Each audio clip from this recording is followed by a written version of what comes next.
Mukbang ama pore ko anauba ichini na aigi video che amba thengnabi bataradi subscribe like share nusiba comment ama tawbiramo hanadagi jengba ichini na nusina comment ama tawbiramo like tawbiramo ai phian thari ba sai ba ayuktadi nongthi mangambani aduga mapangi dum makhon chu khala kani ignore dum tawbiro mayam ngasidi ai kuina wangang na leiba ngamaroi Eromba chi chaning me lori sina mayam mathen chi Eromba leire mamang da buri mayam loi khanga poni aina haida su adu Eromba leire ko kaino Yendam ga alu ga Yongchak ha pa Eromba ni ko adu sina nga Bora leire nga macha Ataoba leire Eromba leire Saugri Thongba tilau leire mayam chaba haurachi nga Bora se hapage nga Bora ka se kemam maroi ujik nga Ataoba su hapage Yongchak su hapage ahamba chakhom che chinau mayam gi chara haure de hairage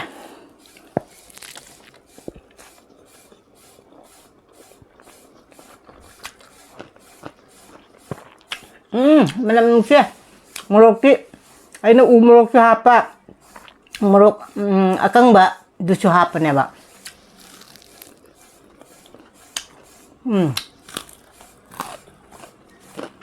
Yendam che he ba Yendam che chara ama dum he asigane alu ga dugagi umurok aigi panjaba umurok se hapaga Yongchak ka tauna iro lage tin chuka jawre ko Yongchak leire ko tiffin dane alu tauna phul lage tiffin dane Yongchak se ngan gai taw bane bane mayam jemne nga se takati ko asi se aina ne thau da taw thoga ne kem law na taw ro ka Eromba si ga ne Yendam Eromba se chawa jam haw ne ba macha khara law tho Bora khara ga hauge ti nga macha se na khando ya ba chobong ne loi khando kare si na Bora hauge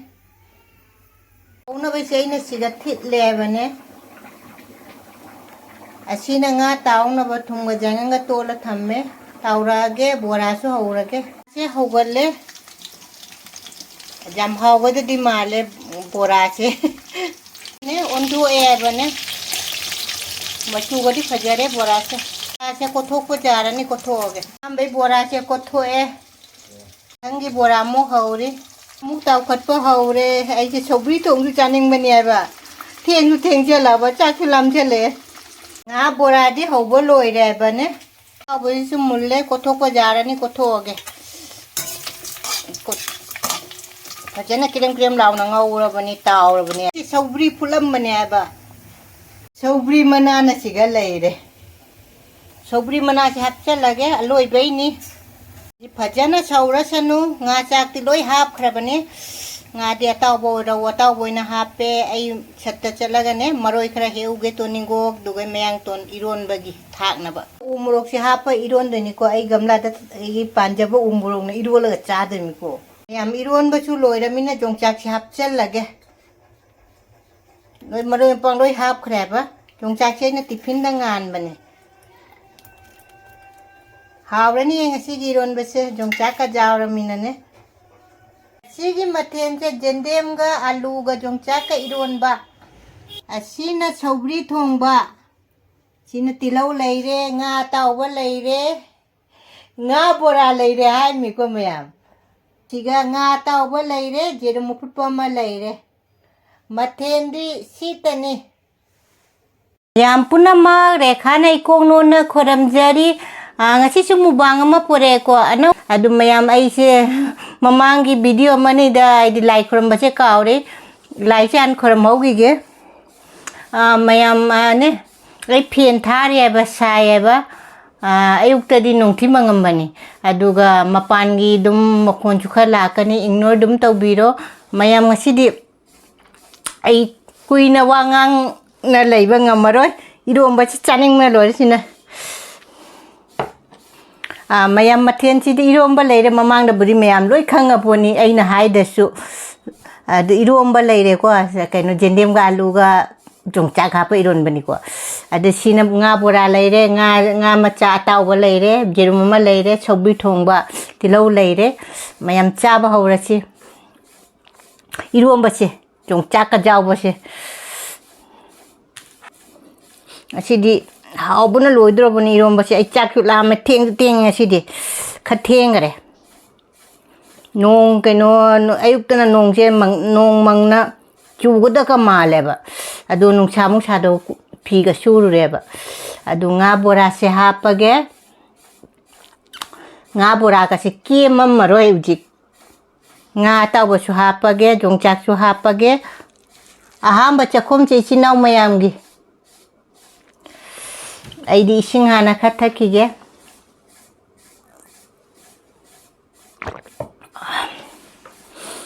mayam iromba se umorok ka hapaga ironba ni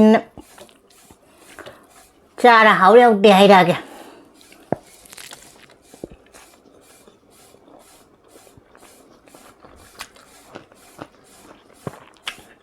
manam nungsi morok ti aina morok su hapa morok akangba du su hapa ne ba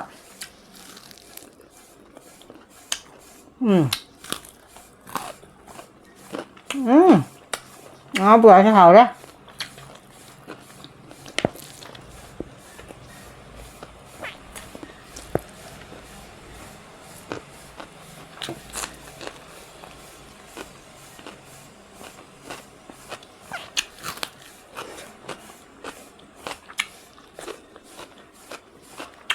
ngā tawa mata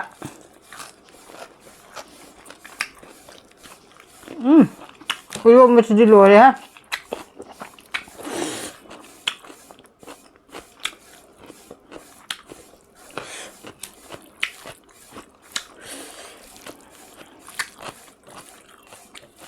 Saugri mai takka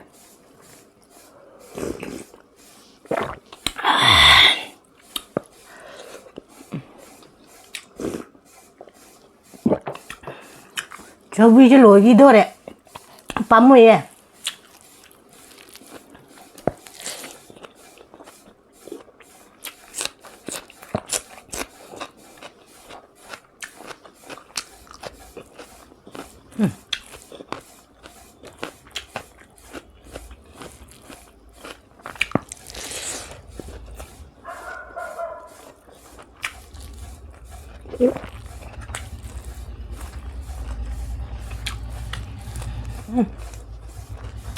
ngā bora su hào á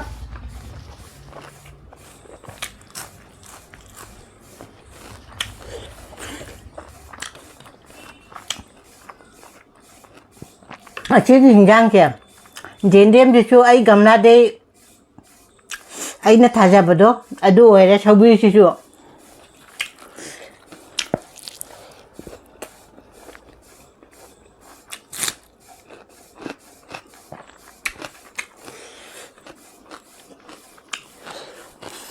Eromba sẽ hào á Yongchak sẽ lọc thuốc kìa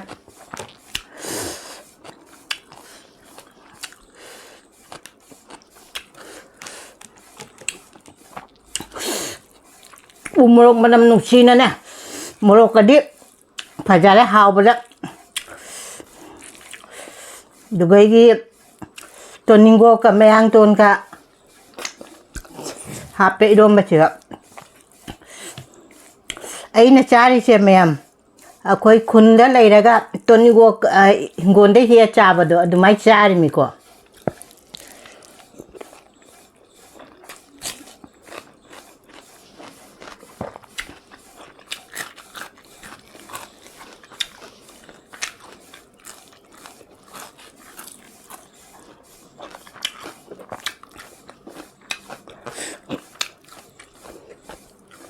Yongchak se put mina re di post lau ne ba adu aina tipinda ne sing ka jawda na ne tipinda Eromba put padu hapa ne ba tipinda ngan mani sina haure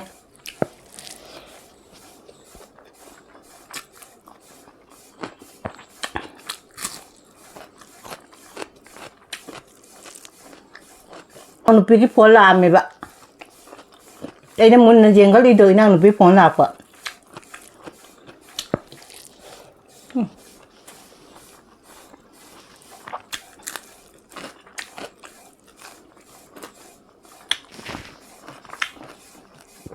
mana di khangba do ai video namang gane na cha loi tawran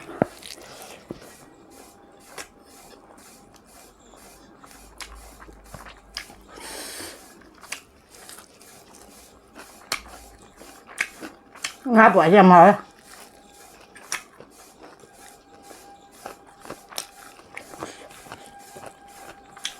이런 맛이 우무룩만 하면 눅시나 하라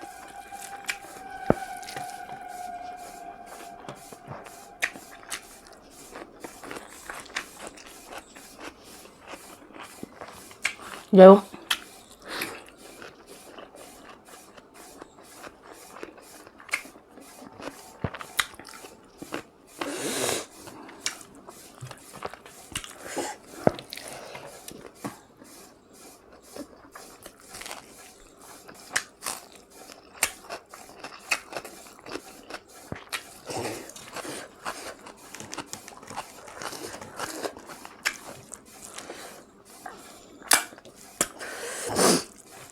ngarang tu ngarang mukbang to bodo umurok ki sinju cha ba si ju umurok na hapaga Eromba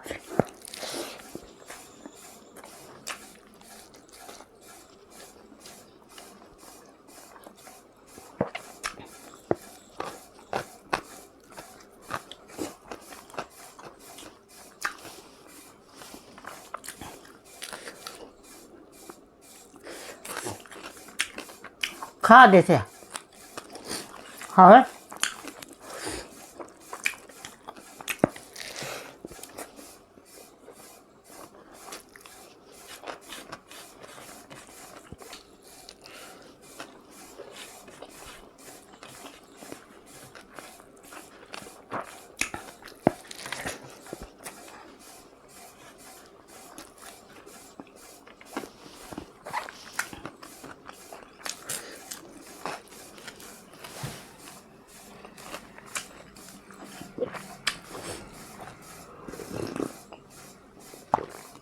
Saugri tak mengani.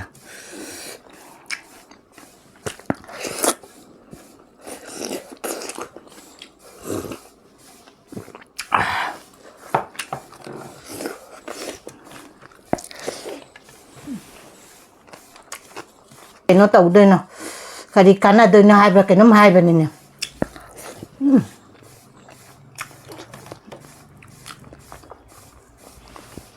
Eromba Saugriga Thongba bung karigi nga Thongba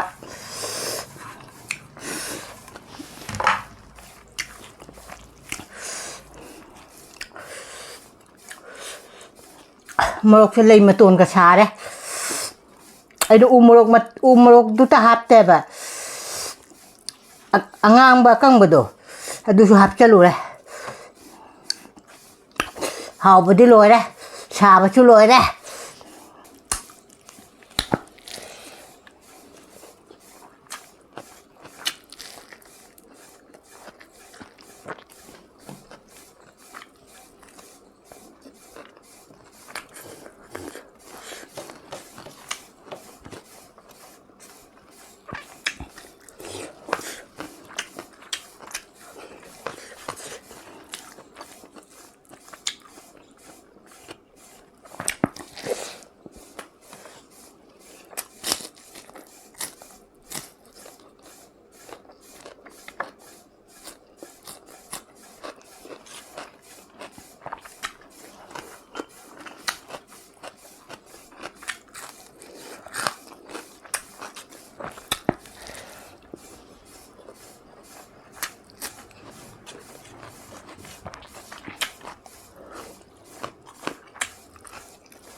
mayam Saugri thong hết rồi chờ cái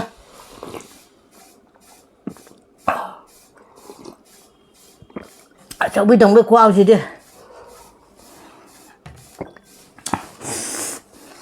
mayam morok su sa de Eromba gi khoao gì đi lôi đấy chị ni mấy ta đây ngasi đi morok ka Eromba chi khoao chi ga de nga Ataoba lấy de nga gi Bora जाओ रे जेरो मपुफम से जाओ रे को दुगै Saugri thongba ga nga thongba ga chaja ro ai chini achumain de chaja ge hausu haure ngasi gi di dum chiga thammage mathang mubang ai biramo mayam bye